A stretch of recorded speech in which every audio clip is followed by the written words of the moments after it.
Mr. Speaker, the Prime Minister says austerity is over. The Conservative leader of Walsall Council says austerity is alive and kicking. Who's right? Minister.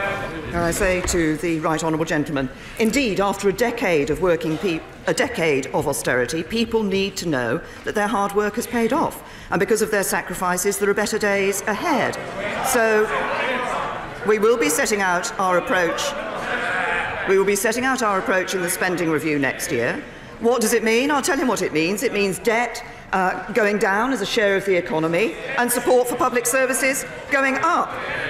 But I have to say that, unlike Labour, we will continue to live within our means and we won't go back to square one.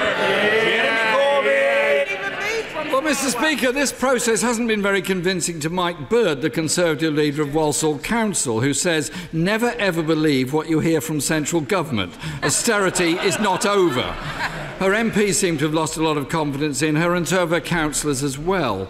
And not far away in Derby, the Conservative Council says financial outlook is extremely challenging, with government austerity measures confirmed as continuing. Will the Prime Minister try and cheer up these gloomy Tories in Derby and confirm to them that next week the budget will cancel the £1.3 billion cut planned for local government next year? Prime Minister. I say to the right honourable gentleman, actually we're making £1.3 billion more money available in these next 2 years to councils, and I'm pleased to say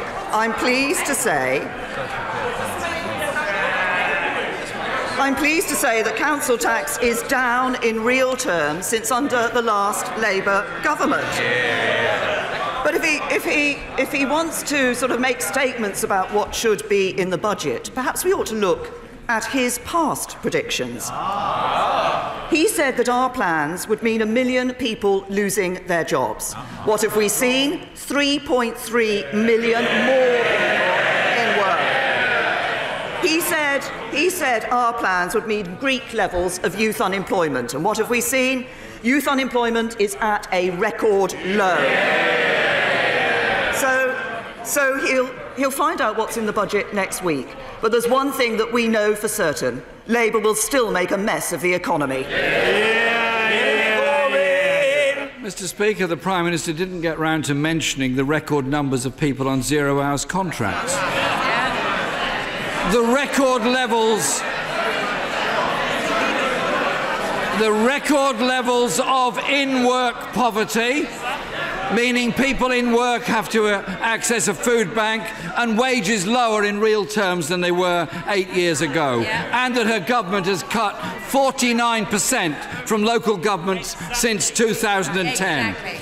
Staffordshire Police have lost 500 officers. On Sunday, the Chief Constable, Gareth Morgan, said sorry to his police colleagues and their families as they had to cancel rest days just to maintain the service. He apologised to his officers. Will the Prime Minister apologise to the police as well? Prime Minister. The right honourable gentleman, that he talks about the police and about what is available for the police. Of course, what we saw at the last election was the Labour Party saying £300 million more should be made available to the police. What we have done is made available £460 million more to the police. But can I also say to the right honourable gentleman, if he wants to talk about figures, I actually have a book here that's edited by the Shadow Chancellor, and in an article by an economic advisor to the Labour Party, he says about their last manifesto the numbers did not add up,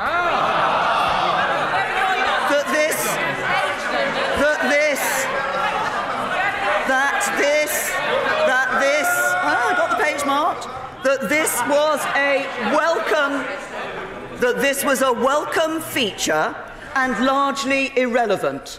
Well, it may be irrelevant to the right honourable gentleman and the Shadow Chancellor, but it's not irrelevant to the people whose taxes go up, whose jobs are lost, and whose children have to pay Labour's debt.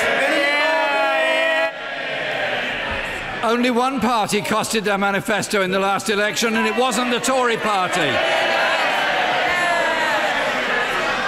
And For all she says, Mr. Speaker, for all she says about police, the reality is there are 21,000 less police officers than there were 8 years ago.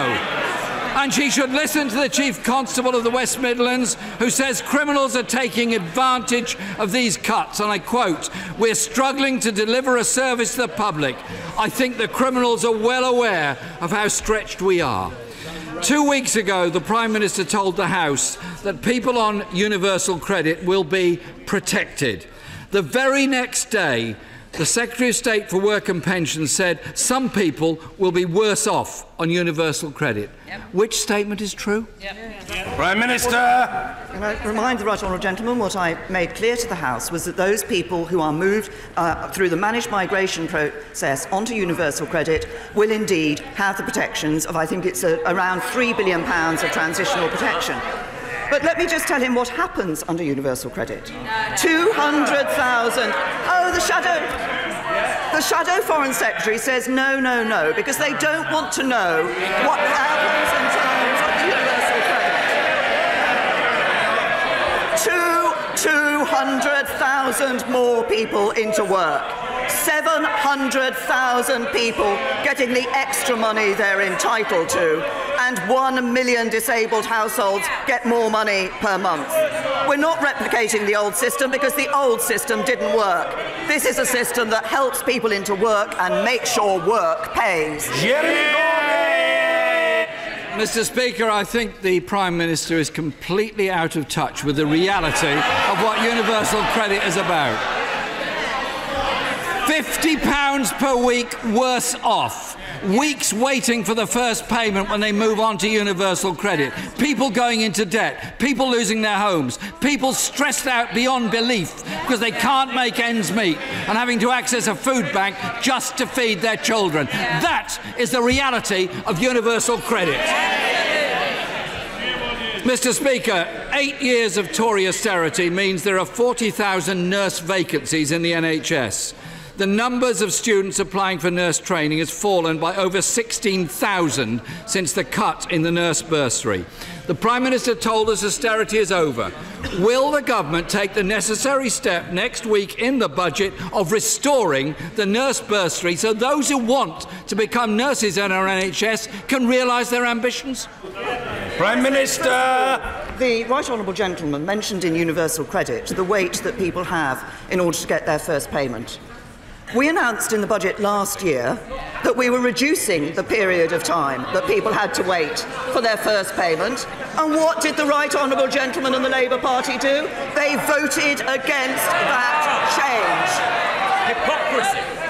And then he talks about if there's an end to austerity, actually we should be doing more for the National Health Service. Can I remind the right honourable gentleman, it is this government that has announced that we are going to be putting £394 million a week more into the National Health Service. At the last election, Labour said that with 2.2% more money into the NHS each year, it would be the envy of the world. Well, I can tell the House we're not putting 2.2% in. We're not putting 2.5% in. We're not putting 3% in.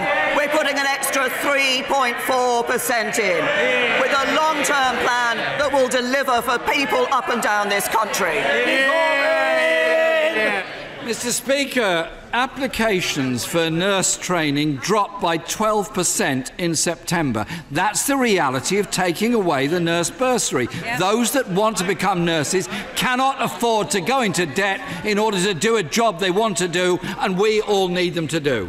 Yep. Mr. Speaker, this government is simply not being straight with the public. They promised an end to austerity. They can't even fool their own councillors. They promised the NHS an extra $20 billion. We don't know where it's coming from or when it's coming. GP numbers falling, health visitor numbers falling, and nurse numbers falling also. They promised universal credit would protect everyone. The Work and Pensions Secretary let the cat out of the bag. People will be worse off. The Prime Minister claimed she's ending austerity. So will she confirm that in next week's budget there will be more police on our streets, more nurses in our hospital, and elderly people in desperate need of care will not go ignored and forgotten by her government. Prime Minister! It's the right honourable gentleman. What have we seen under this government? We've seen more money being available to the police, we've seen more money for the health service, more money for social care, more money going into local authorities, more money going into our schools, and at the end of this Parliament, we'll be spending £500 million more in real terms on people of working age and children in our welfare system. But let's actually look at what we now know about what the Labour Party's alternative is. Because we now see, as reported by a respected academic, that by their own admission, Labour's plans would cost £1,000 billion. Wow. That's the equivalent of £35,000 for every household in this country. We know what that would mean. Higher debt, higher taxes, fewer jobs. Labour just taking us back to square one. I'll get that little piece of dandruff.